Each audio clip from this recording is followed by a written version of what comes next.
Ladies and gentlemen, guys and girls, welcome back to another episode of the Age of Warfare podcast. I'm Centurion Antinous Maximus.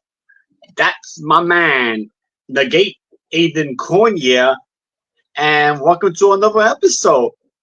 And we got a good one for you guys. For you guys. This is gonna be a really good one. Oh yeah, it's gonna be fun. And you know why it's good? Because we're gonna be talking about one of our favorite topics: conspiracy theories. Dun dun dun. Yeah, we're gonna be digging into the history of conspiracy theories, how they came to about, and and why is it that we still believe in them today, even though some of them could be easily proven false. And so, but before we get started, as always, Aiden, how are you today, my friend? Not too bad at all. Just had a friend round to play a game, fun game. So I'm in a really good mood, actually. So yeah, it's good. And I've got tomorrow off work, so it's even better. All right, that sounds great, man. I'm glad that you had a good time, and I'm glad that you made it to today's episode. Because I'm pretty excited about this one. Yeah.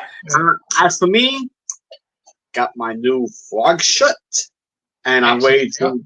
Yep, I'm ready to get froggy with it. Yeah, I know that didn't sound right, and may not be the most, but let's fly with it. All right, so without further ado, let's get to the topic at hand. Yeah. So before the show, we were discussing our favorite conspiracy theories. So let's start there first. My favorite conspiracy theory, it's a funny one, and I'm sure many of you are aware of it, that the Egyptians did not build the pyramids. Yeah, I'm sure many of you are going to say, "Oh, you're a believer of ancient aliens, right?" On the History Channel. Ancient aliens. And it was aliens who built the pyramid or some super advanced civilization that we never heard of. I mean, here's the thing, though. I say it's my favorite one, but I kind of hate it at the same time because it kind of takes away the credit from the Egyptians, because the Egyptians were the most advanced civilization of the time. So I kind of hate this theory because it kind of takes away the credit that the Egyptians deserve for what they managed to accomplish, and not to mention, I play Pharaoh, the video game, the PC game Pharaoh, the city building game, and I gotta tell you, they kind of have a good explanation, or they kind of have a good outline of how they actually built the pyramids. They had carpenters build up the steps. They had neighbors bring up the bricks, and then you had the bricklayers. They erected the limestone, the plain stone. So I kind of don't like the theory too much because, I mean, I know at first it's unbelievable because how did they get into a perfect pyramid without any cracks, without any flaws? It's the quality of it that usually sets people off, isn't it?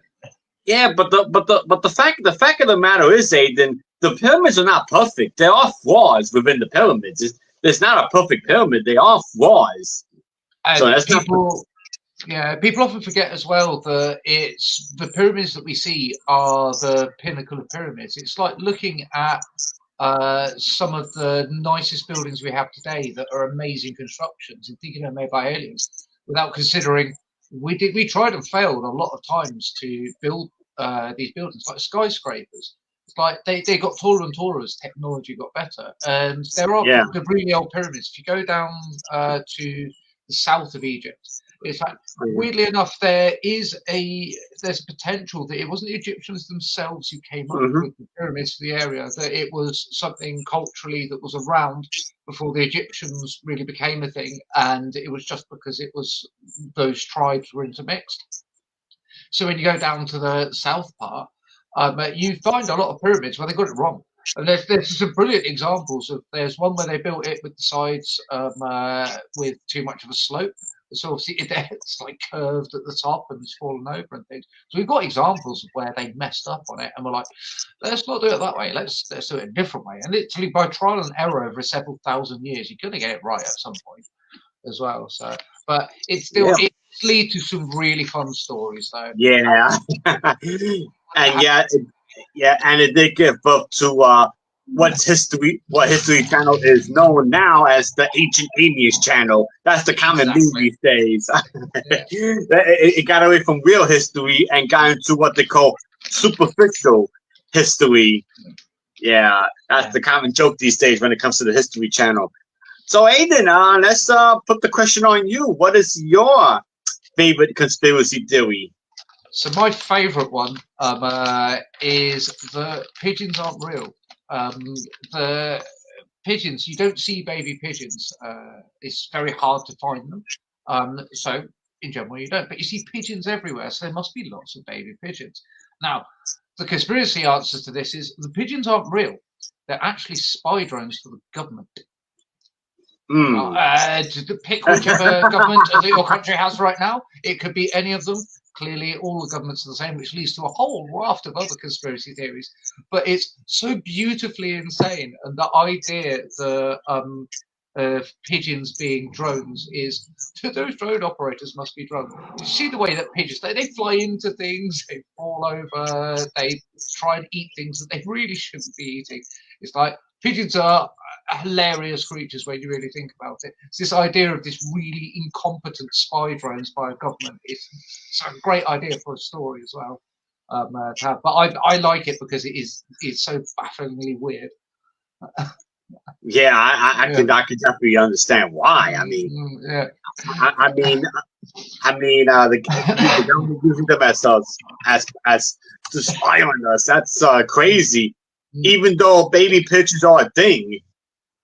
Yeah, it's like just Google them. It's not as if we see baby deer every day, is it? So. Yeah. So I mean, actually, we can find a picture of that right now. Actually, so in case anybody just we've already broken one. We've already broken a conspiracy theory by actually. Yeah, but here we go. And we're gonna show you a picture of a baby pigeon, and here you go. Doesn't it look beautiful? Weird. Yeah, I know, right? Mm-hmm. Do you know what it reminds me of? Dark Crystal. It reminds me of the Skeksis from Dark Crystal. Uh-huh. It's the beak. It's the beak that does it. Right. And so now that we kind of got out of the way our favorite conspiracy theories, now I want to get into what the history is behind conspiracy theories. How do we even get to this point? Oh, and by the way, before we get there, here's another conspiracy theory I might. The back of the dollar bill in America is the symbol of the Illuminati. Our Illuminati conspiracy theories are amazing. It's like you could get into a massive. You could spend days on those. They're amazing. Yep. So there you go. That's another conspiracy theory out there. The Illuminati. Boom. But anyway, Aiden, I kind of want to get an idea. Where did this come from? Where did the history of history conspiracy theories come from? Why are we, why? So I actually made a specific point of not looking up the actual reason for this. Because what I wanted to look at it from a perspective of was from a historical perspective, how people go about things. So in history, obviously, you get superstition, magic. Obviously, last episode we looked at vampires. People were superstitious, thought vampires were real. One of the things that you get with this is that you have a thing that runs through humanity that where we will, if we don't understand something, we'll come up with an explanation for it. This is think of things like seeing a ghost in the corner of the room. Your mind, there's a specific thing about seeing faces in things. That humans are very good at seeing faces in things that don't actually have faces, but our eyes are programmed to look at things, and if it's slightly out of your main vision area, you'll fill in the blanks because it's a lot quicker, keeps your brain ticking over, stuff like that. It's like, oh, we know roughly what this is, so you will mistake things. This then comes through when people start breaking through superstition, like, oh, that's superstition. So we still have this. So this then turns into conspiracy theories. It's superstition changing slightly into a more modern thing as well. There is a lot of, ironically, put this up. This goes for the religious aspect, like we talked about with vampires, where some of these superstitions are linked with religion as well. So you're going to find ways of when people can't understand something, they'll make something up to make it understandable, which is why a lot of conspiracy theories, and this goes back to the propaganda thing, start off as it's what you, if you know about it, you can go, well, that's wrong, but you can completely understand where they've come from to get to that level of idea of these people control this thing because there's got to be something controlling this thing. Therefore, there must be a group controlling it because we don't know about them. They're a shadow group, Illuminati. It's that logical process. You can see how they got there, and it's relatively simple. And that's just part of being a human as well. Yeah. So to me, it's as the world changed, and then there is also the CIA, the term coining the term, using it as a cover-up operation, stuff that they were doing. Of like, oh, it's a conspiracy theory. Exactly. It's just a conspiracy. It's not actually real. I mean, it turns out to be real. Yeah, I mean, look at this. What I pulled up: End of the World, October 22nd, 1844. Oh well, that clearly happened. It's like now you know. So now I kind of want. That was 1944. Fair. You could have said that, but I wouldn't put it past it. But it's 1844. Come on. You know. Now I wanted to build on what you were saying because I kind of got my own theory. I mean, I kind of matched what you say, but I wanted to add to it. Remember the episode we did about the printing press? Yes. Yeah. Yes, the printing press is very important because what did the printing press give birth to? The media. It gave birth to the written word, right? So what happens, right? And then so that it kind of goes into the element of journalism and fake news. Yeah, if you don't understand a thing, someone else has come up with a theory. You go, well, there we are. Someone in authority has told me. Right, but the printing press made it a whole lot easier because before you didn't have, the written word. I remember the only ones that had access to the written word were the rich aristocrats and the monks. But now that the entire public has access to the news, the written word, and the written media, and now it's only gotten worse with the internet. Now everybody can put in their own thoughts, what they actually think. And all that. So with that is this connects a lot of things that we've said before about how you've got this set of affairs where it's going to sound like a conspiracy theory in and of itself, but before the printing press, it's only the rich. So a lot of conspiracy theories that we have nowadays center around this shadowy group of rich people trying to control us. Well, of course, the rich people aren't going to put that around. They also know the answers because they are the rich people in control at that point. So there's no conspiracy to it. They know what's happening as well. So it doesn't give rise to that, which is why you get the superstition, as you say, until you get the printing press and people can start saying these things. The more you say things, and this goes into propaganda, the more you say a thing, the more you believe it. Yeah, I mean, look at this one. We got this was John Paul I. Apparently, there's a conspiracy theory saying that he died, after because he was he only served 33 days after the Pope John Pope John I only served 33 days in the Vatican, right? Yeah. So now there's a conspiracy theory that claims that he might have been poisoned because they didn't want him to be the Pope. Yeah, it's clearly got nothing to do with the fact that they keep electing incredibly old people to be Pope. It clearly must be a conspiracy as well. Right. Ironically, this then goes back into the basis of historical fact because the Borgias, one of the Borgias was a Pope, and they were very well known in Renaissance Italy for poisoning people. So it was a common thing that did actually happen to popes, that you'd poison the Pope, And then you do that. Royalty. This is where you get people tasting food for the royalty to make sure it isn't poisoned, and things like that. So this actually goes back to that, but people don't understand that bit of history because you have to be into history to sort of know those things. So this just becomes then a conspiracy theory, but you don't have this background knowledge to have a look at this properly as well. And the knowledge defeats conspiracy theory quite often. But also, there's no way of proving it wrong. They're not going to start releasing Vatican records about Pope's medical history. A, it's medical history. B, it's the Pope. C, it's the Vatican. It's like there is no way for you to be proved wrong on this. Therefore, it can perpetuate as well. I mean, apparently, it's a big conspiracy theory about Pope John I, because corruption in the Vatican. It was corruption in the Vatican Bank back in the early 1900s. There was not a corruption, bank corruption.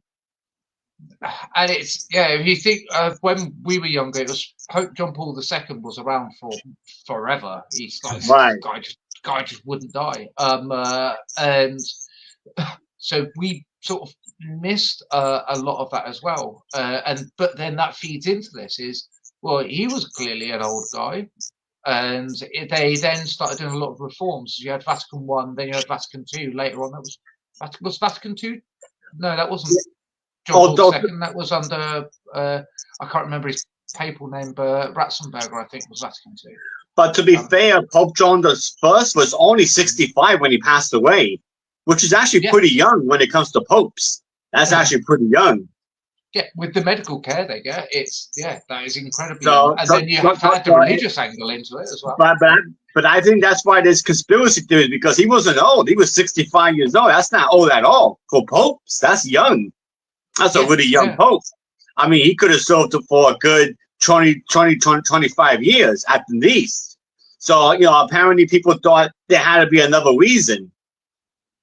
Really interesting one right there. That one. That was a really interesting one that I kind of looked up just now. I mean, really, just crazy stuff. So to go along with this as well, though, you've got that some conspiracy theories that were conspiracy theories turned out to actually be true, which then perpetuates the entire concept. So the most famous one is the Gulf of Tonkin incident, start of the US intervention in Vietnam, where the US fired on their own ships to give an excuse for them to attack. Then you've got the weapons of mass destruction thing that went on for the first Gulf War. No one was having any of it. And actually, if you this one, I sound like a conspiracy theorist for this, but if you actually read George Bush Jr.'s manifesto, George W. Bush's manifesto, he said if they mess with our oil in the Middle East, we're going to go in there with our army and deal with it. It was actually a policy manifesto, and I don't know why they didn't focus on that. That was actually a thing that he said. I remember that being a thing as well. That could be a Mandela effect, possibly, but I remember reading that when I was looking into it. It's obviously many years ago, obviously. But right. It was a specific thing. So there is an explanation. It's just that wasn't a very good explanation for it as well. But it was because it then came off the back of invading Afghanistan, which was a dubious reaction, but understandable under the circumstances of all right. And then this one annoys the hell out of me. I pulled this one up because I figured since you're in the UK, you probably know even more than I do about Princess Diana. Right. So personally, I dislike Diana. Of all of the royals, she's the one who was more like a celebrity. She had a celebrity face about her. She was the beginning of royals as celebrities, if you think of it in those terms. When I lived in Northern Ireland, I met basically all the royal family at various points. I'm not going to go into it right now. There was a reason for it. Diana, however, was known for photo ops with kids, being friendly with kids. My only memory of seeing Diana was her scowling at us and walking into a different aircraft. It was a very two-faced thing about it. also, this one gets me because of motive. Like, what motive did they have? She was already divorced. There are so many conspiracy theories around her. Look up whether Diana's sons are actually Charles's as well, because she had an affair with an officer from the guards, and that officer from the guards and Harry look very alike, which led to another conspiracy theory, which is what was used for this one of that she was killed. This also goes to the driver being drunk as well. And there is, if you look into the incident, there was a white Fiat that they were never able to find. When they tracked down what they thought was that white Fiat, it was owned by a French farmer. And they basically used it. It was an old car that they just used to get to the other end of their fields, because they just used it on site because it wasn't really roadworthy. And then that investigation kind of ended there. But the other reason that comes into this is the reason the papers really picked up on the conspiracy theory here is they were at fault. They were the ones that basically killed her by chasing her, the paparazzi. So it all came out in the red tops that, oh, there's a conspiracy theory. Clearly it was the royal family because they hate Muslims. What? It couldn't have possibly been you driving dangerously on a scooter right behind a royal's vehicle, not leaving them alone when they were literally going out for a meal. When you look into all of it, it's absolutely insane. And this then goes back to the yellow journalism thing.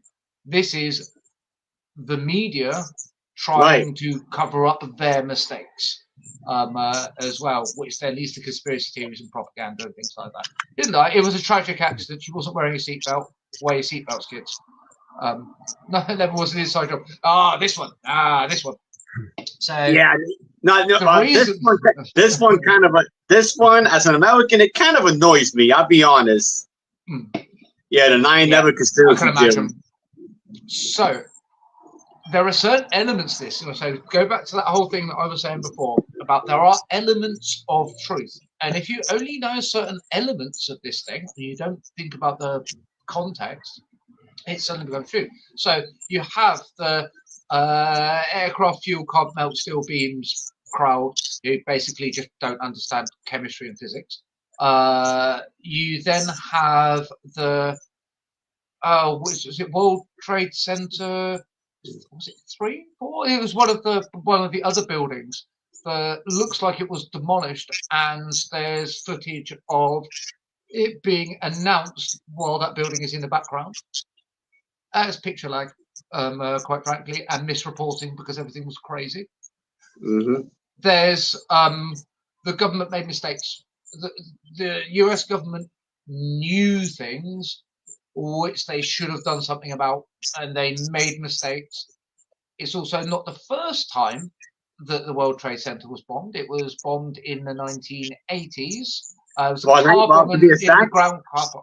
To be exact, it was 1993, to be exact.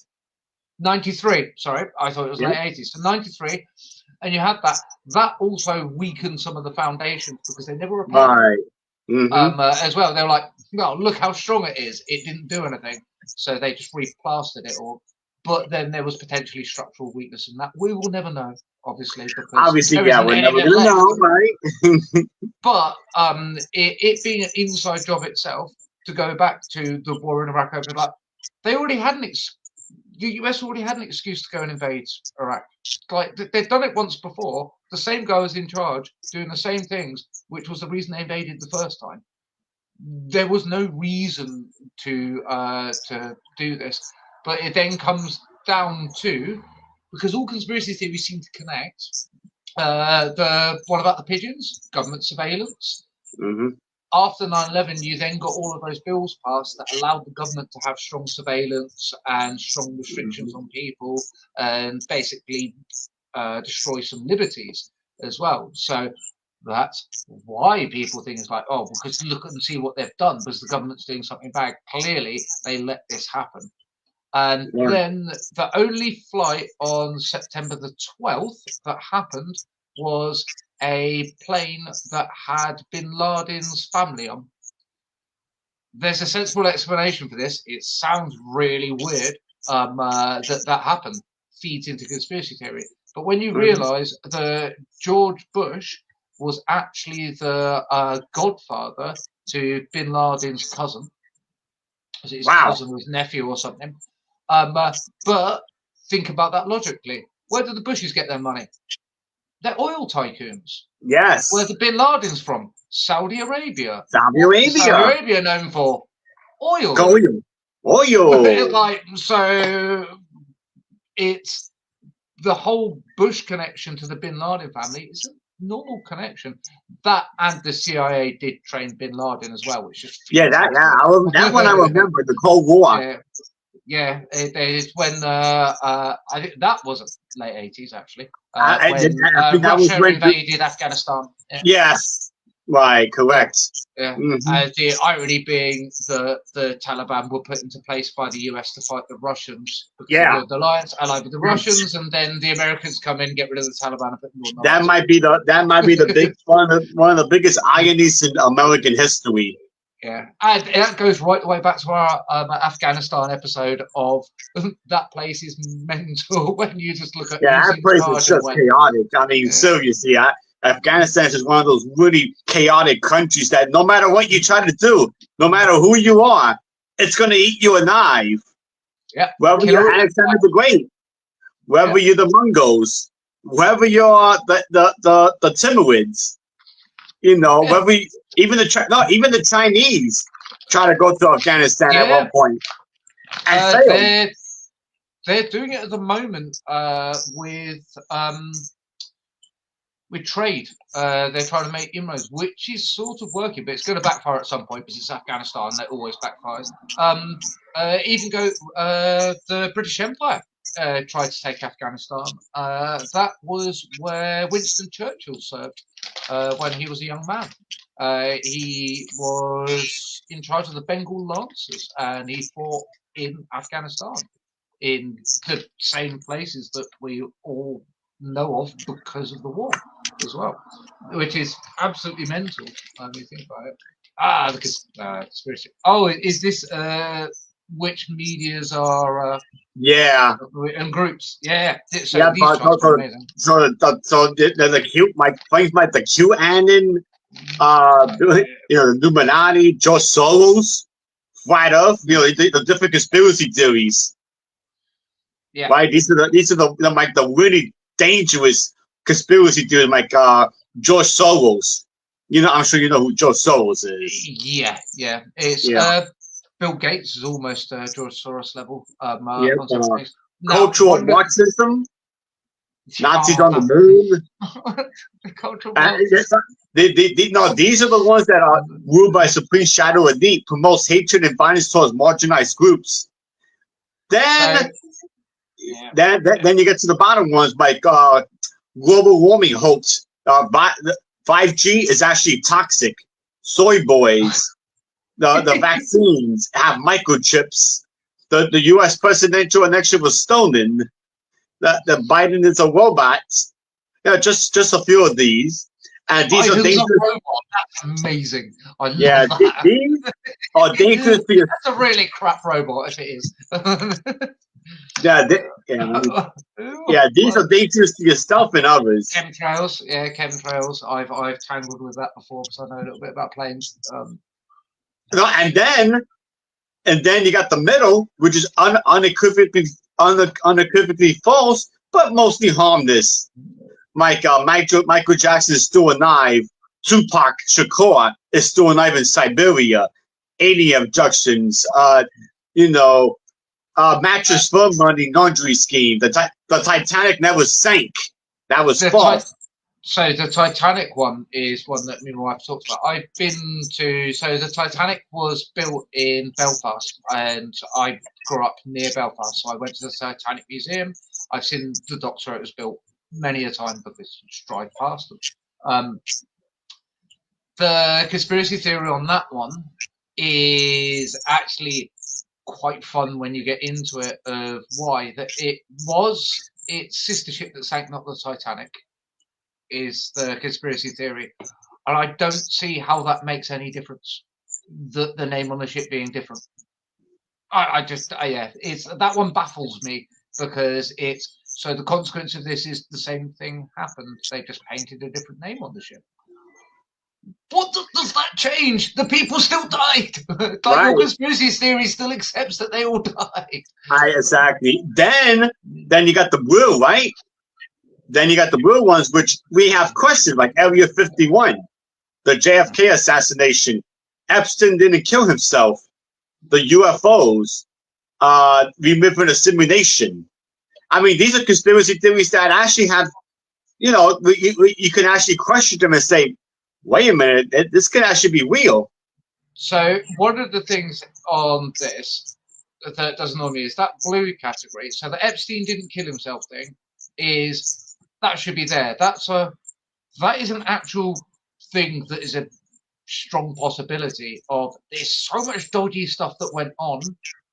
Yes, he potentially killed himself, but that could have been they told him he needed to kill himself. However, everything that's happened surrounding it makes it seem did someone off him, which is what puts it into that level of conspiracy theory of, as you say, questioning. However, what was the other one? Life is a simulation. Yeah. It's clearly not. That should be way higher in the list. It's not. For me, that was a scientific theory. No, for me, that one should be up here in the orange. Yes, yeah. That is dangerous to yourself and others. And Area 51 as well, because remember the whole Area 51 thing where people tried to get into places like it's a goddamn military base. You're just going to get yourself shot at this point. And we know what Area 51 is.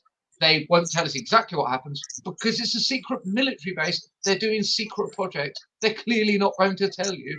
But it's been long enough since that conspiracy theory that enough records have been declassified that we know they're testing new types of aircraft. That's what they do. That's their thing. It's secret military research.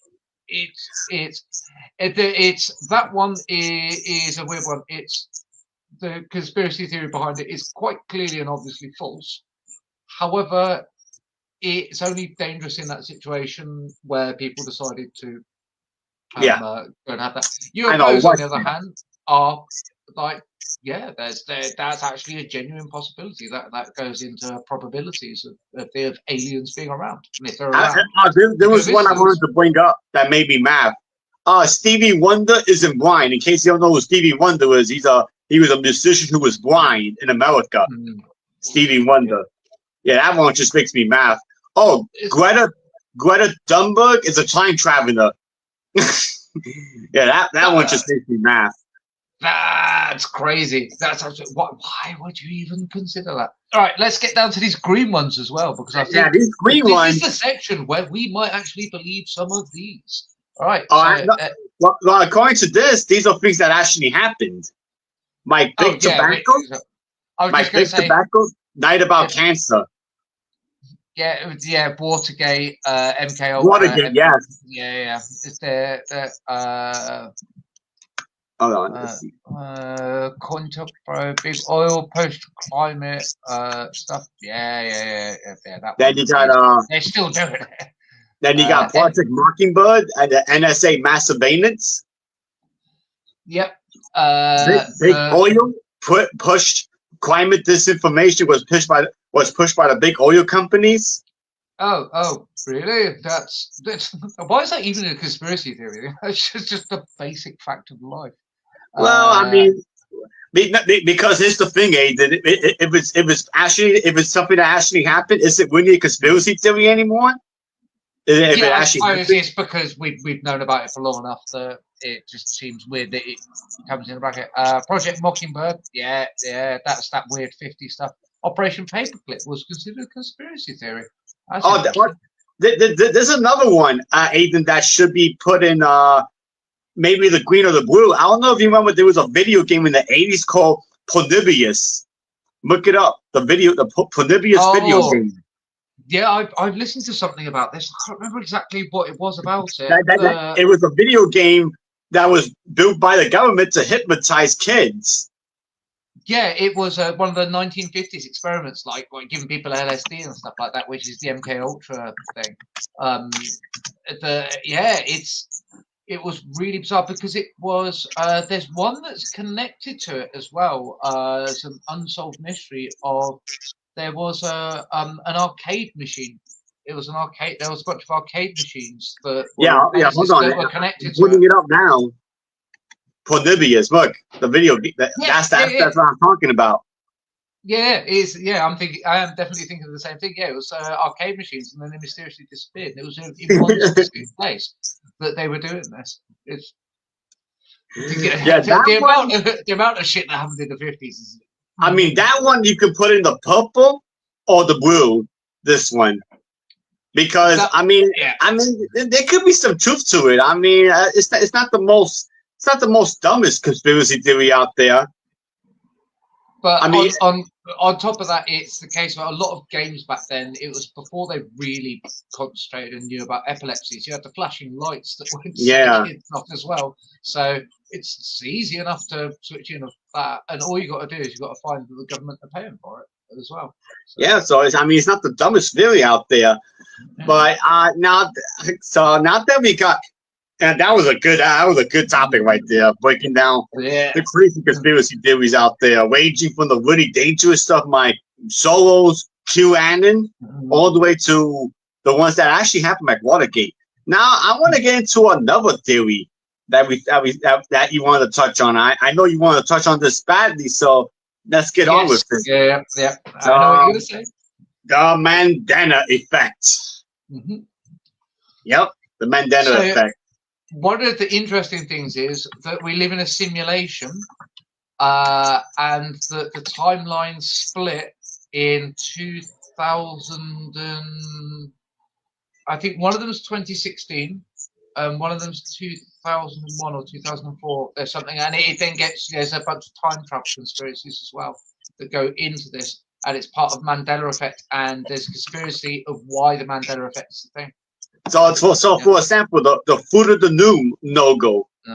Yep. You know, like this is the Fruit of the Loom no-go, but then people could have sworn that there was one with the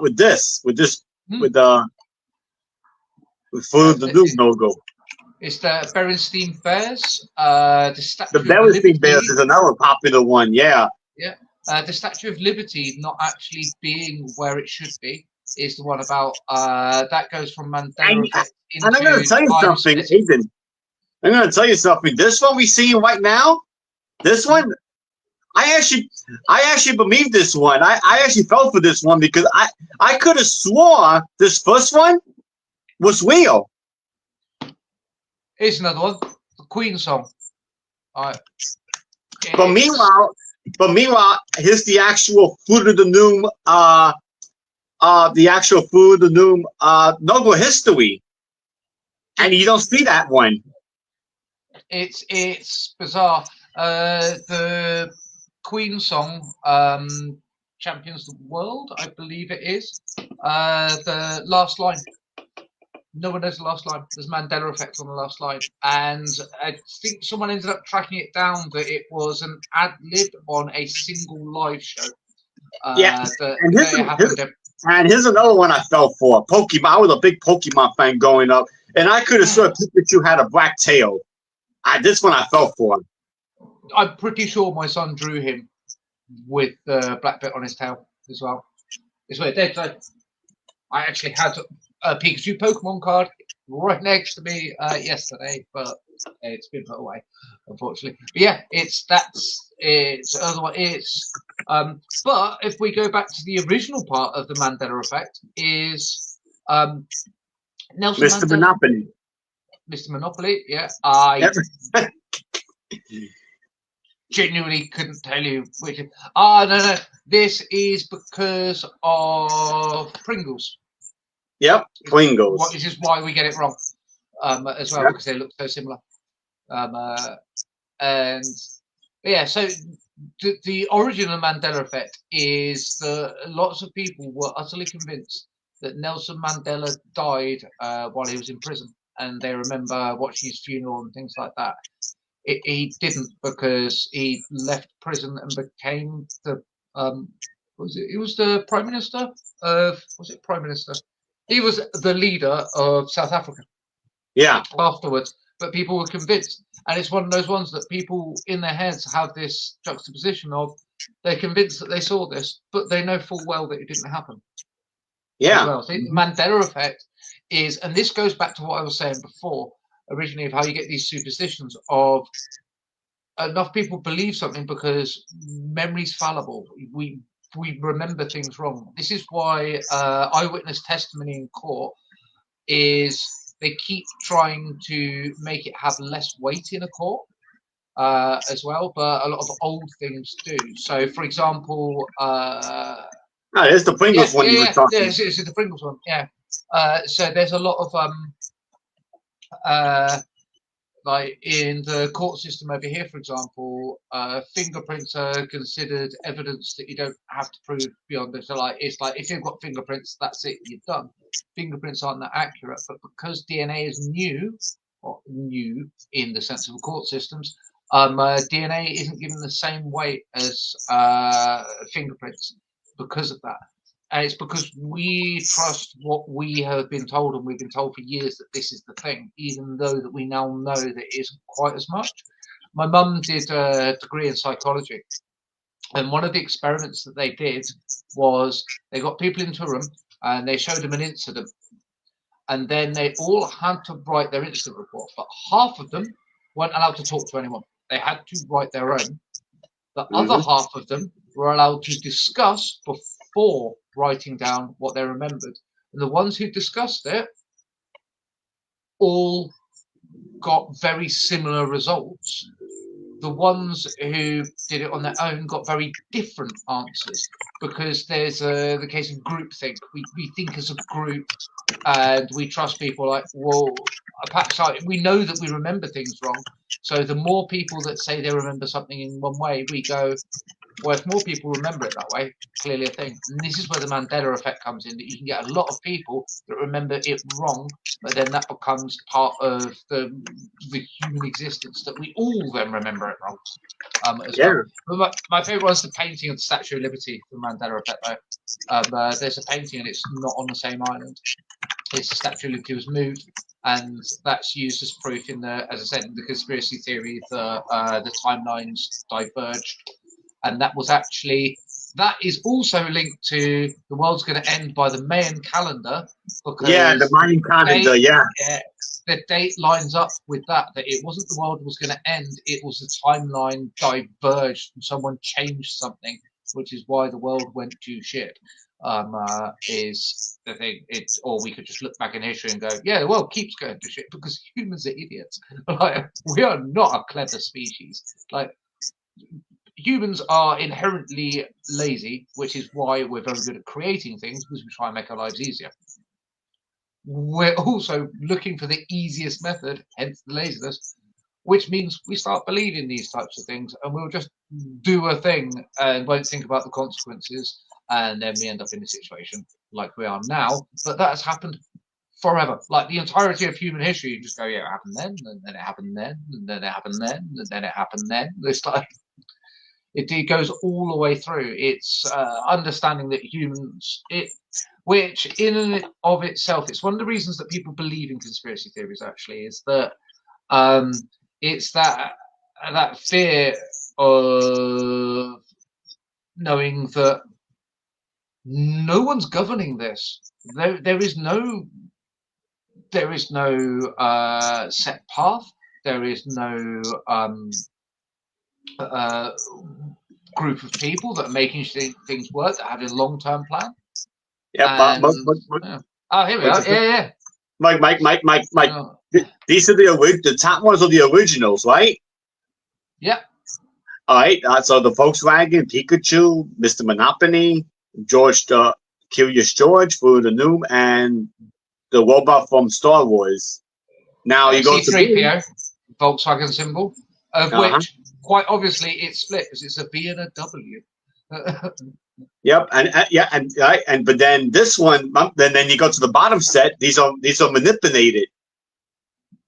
These are, then you got Mr. Monopoly with the monocle, and then you got Pikachu with the black tail. Then you got the Volkswagen VW that's not broken, that's continuous. I'll be honest, I kind of remember this too, the Volkswagen logo. Yeah, the other one for me is C-3PO. I swear that there is a point where he does actually have 2 gold legs. It gets replaced because he gets damaged. But I think that's from the modern Star Wars, where we see the early origins of C-3PO. That could be where it comes from as well. Right. But it's one of those very weird things. And then you got the bottom set, which is manipulated. Then you got him with a copper leg. Yeah. And then you got Curious George with a notch tail, which that one I don't remember. That I don't know where that one came from. Then you got Mr. Monopoly with glasses. Yeah, that's an obvious no. But the other ones, to be fair, aren't that different from the real thing. Right. Like, yeah. But it just goes to show you. It just goes to show you. But like the food, the new, it has a plate. You see, it has a plate. Yeah. But and it doesn't. And then the Pikachu one is literally the shading on the tail. Yep, the shading is a little off, and then the Volkswagen logo, you notice instead of dark blue, it has a more of a sky blue to it. And the V and the W are ever so slightly different shapes.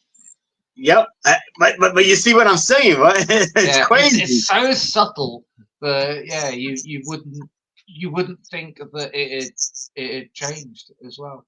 But the other thing when you get to company logos is company logos do change like that. And realistically, if we go to our upside down pyramid of dangerous conspiracy theories, not knowing C-3PO's leg color, putting some black on the end of Pikachu's tail, or getting the angles of the VW symbol wrong, realistically, what does that change? Right. None of that really changes anything unless you're going to be very insistent about it and punch someone in the face when they disagree with you. Yeah, that's about the only time it's actually going to make that much of a difference. So this is the other side of conspiracy theories, where it gets down to that bottom level, where it's a case of, I was convinced of this, but realistically, it doesn't really change much about the word. Like, if you don't watch Star Wars, do you really need to know C-3PO's leg color unless you're doing Star Wars quizzes every day? Like, it's one of those because we don't care, our brains don't hold that information very well, which allows us to do that.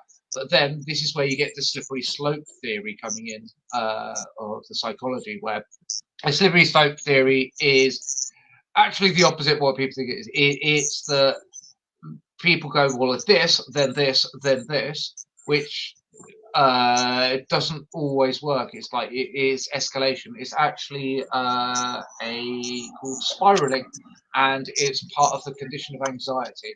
And this is the very popular Bellstein Bears. It's amazing when people watching, think of something from your childhood and then try and describe it. Like memories of things, and you convince. The more you repeat something, the more your neurons connect together, and then you get convinced of it. Because that is the memory that you have. You have formed a memory. It's memory formation at its most base level, using the biological example of how the neurons in the brain work. This is what short circuits that, because you do the same thing, but the information that you've put in is wrong. So you're reinforcing something that's wrong. Which is how you end up with this. But because a lot of people do the same thing, and because we don't care about it so much, we don't question or double check this information. Now, this, before the days of the internet, worked slightly differently. Because before the days of the internet, you couldn't quite easily check it. Right. So you had to take it on faith. In the days of the internet, there is more likelihood that you're going to see something that's wrong. And here we are. Yeah. And that's Nelson Mandela. When he actually passed away. Yeah. He did eventually die, obviously, people. He's not immortal. That's another conspiracy theory. Yeah, but like the royal family being lizards, as well, which is actually falls under the dangerous category of conspiracy theories as well. Yeah. It's right. So we need to get into that as well, because the thing that you showed, that triangle, there was something written just underneath the red bit, and it was basically full-on anti-Semitic. Now, yeah, hold on. Yeah, let me. The anti-Semitic point of no return. So, the reasons are George Soros. He's Jewish. He's on there. Jewish space lasers. That's not a conspiracy theory. That's literally someone who had taken a lot of drugs and said something weird. That's not actually a theory. That's a funny or they're video. just anti-Semitic to the point of no return. But cultural Marxism, again, is that. But when you think of them slightly logically, so the New World Order. Now, the weird thing is, I find there are a lot of people who believe in the New World Order type of things. There are a lot of people who believe in that there's, and this goes back to the control thing that I was talking about, that it's frightening to think that no one's actually doing anything well at the top, that no one's got a plan. Therefore, if everything's going to crap, it's just like surely someone at the top should be doing something. However, then you make up this idea that there's someone in charge of things. This goes right way back to our propaganda episode, because Goebbels, fantastic propagandist. If you listen to some of the conspiracy theories that are actually in the I think that's too offensive, push them a little bit and you'll instantly get into this anti-Semitic Nazi propaganda. I actually had an argument with someone once, and I was like, it's kind of Nazi propaganda you spout in there. And they're like, oh. And I could see that obviously I'd made the connection because I know the information. I was able to make all the connection between, but they hadn't themselves made that connection of there's this thing that the Nazis said to convince people of this thing. If you push them on it and they start going down that route, they then start spouting things that come from Goebbels' propaganda. They were very, very successful in their propaganda, which is why we still have a lot of this. It's like the deep state part of it. The deep state isn't necessarily anything to do with Jews. But the problem is, because of the idea of the stabbed in the back theory, which was the propaganda of the Nazis to get people behind World War II, that stabbed in the back theory was to do with the Jews. The entire reason they did it was because the Jews were the bankers and they had the money, which then leads you into any theory that is about world banks and monetary craziness. Every single time you can trace it back to that Nazi propaganda, every single time. And if you look back in history, and we've discussed this before, the reason that Jewish people ended up as bankers were they were the only ones who could be the bankers. They weren't allowed to do anything else. That was a job open to them, and they were the only ones who didn't have the moratorium on usury. Therefore, they had the moratorium on usury, sorry. They were the ones that could do the banking. Others couldn't. And that's how you end up getting into conspiracy theories with the Knight Templars, because the Knight Templars ended up being a bank, and therefore, clearly, heresy, blah, blah, blah. And all that was the French king didn't want to repay his loan, so killed a bunch of them and then said that they were devil-worshipping idiots. And everyone went, all right, whatever, because really, are you going to argue with your king in the medieval period?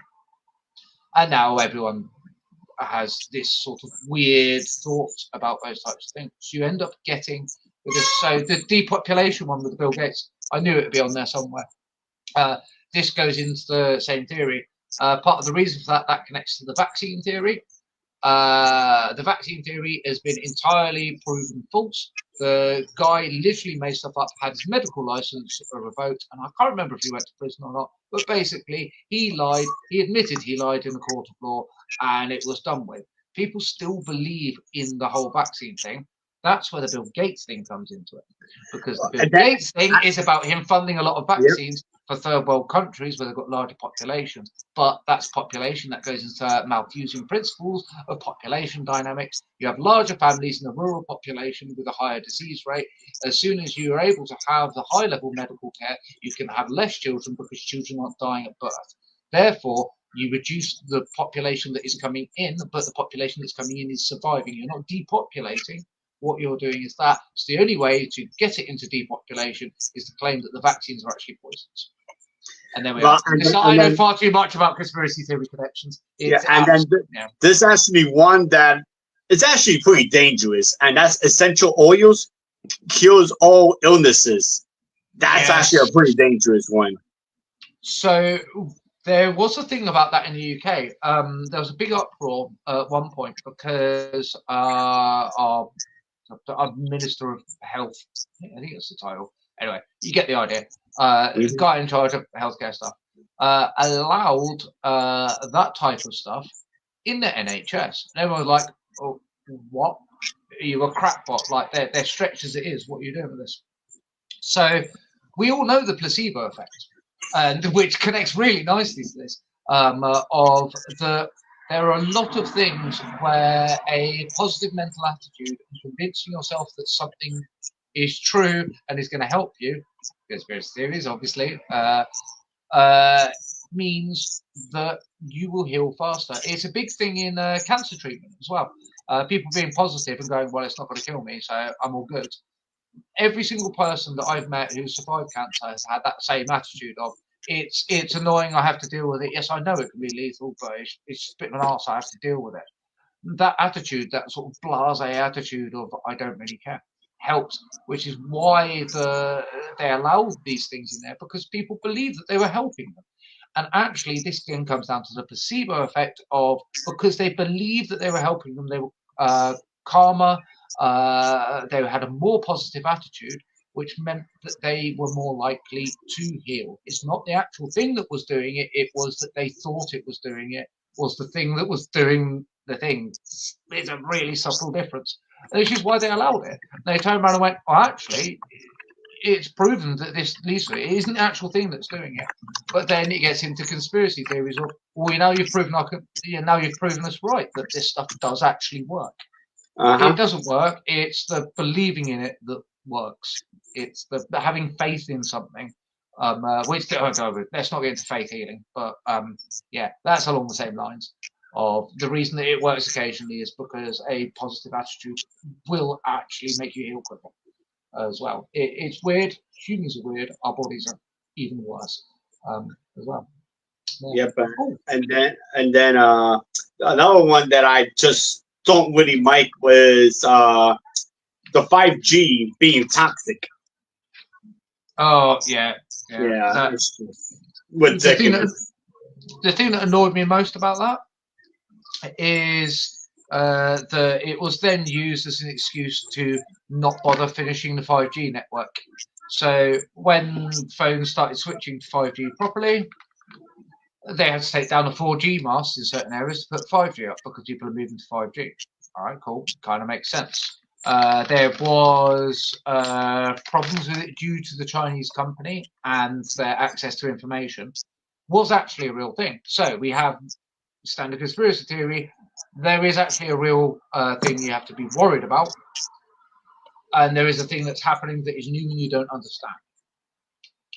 Combine those two together, the masts give you cancer or brain rabies or whatever it is they keep going on about. And it's all that has led to is that 5G signal is crap. It's like phone signal is really hard to get because they had to take the 4G masts down to pick 5G ones up, and then they didn't put the bloody 5G ones up, and now everyone's trying to use the same bloody masts, which is what causes many, many issues. And then it's like, see, it's their mind control things. Sorry, that one. I agree with you. It really annoys me because it is just crazy person, genuine tinfoil hat stuff. Right, yeah, exactly. So there's one more question before we wrap this up. There's one more question I wanted to ask. Do you think yellow journalism and conspiracy theories go hand in hand? so to say?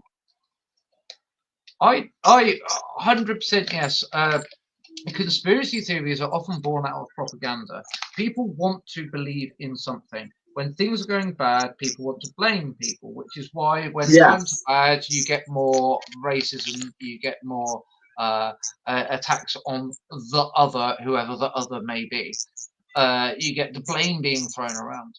And that's then perpetuated by this yellow journalism. Hey, Dungeon Dan, I know you're a new Nate, but I know you're Nate Dungeon, but don't worry, Dungeon. You can watch the replay before we wrap this thing up, and it's a good one, Dungeon. You might want to watch it from the beginning when you can't when we get out of here.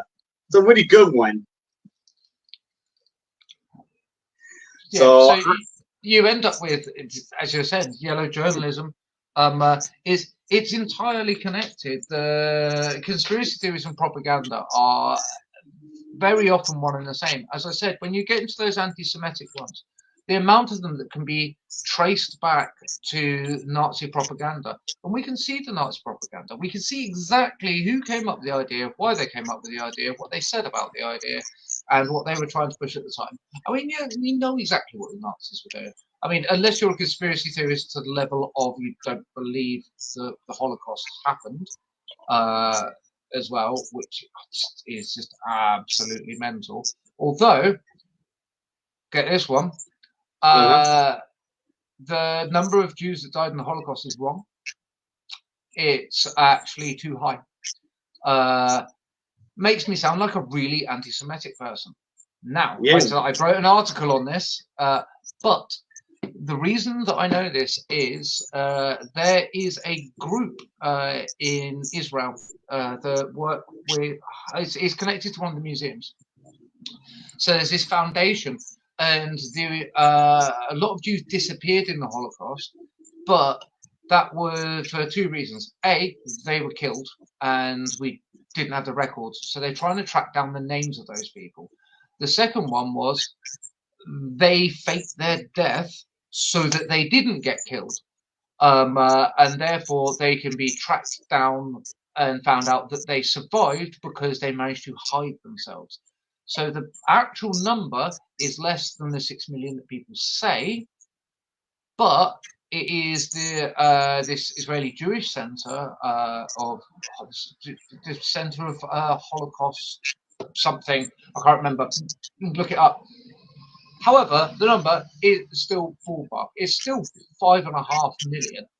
It's like, well, they've managed to work out that about 500,000 of these people managed to save themselves, managed to fake their deaths to save themselves. That doesn't mean the other 5.5 million didn't die.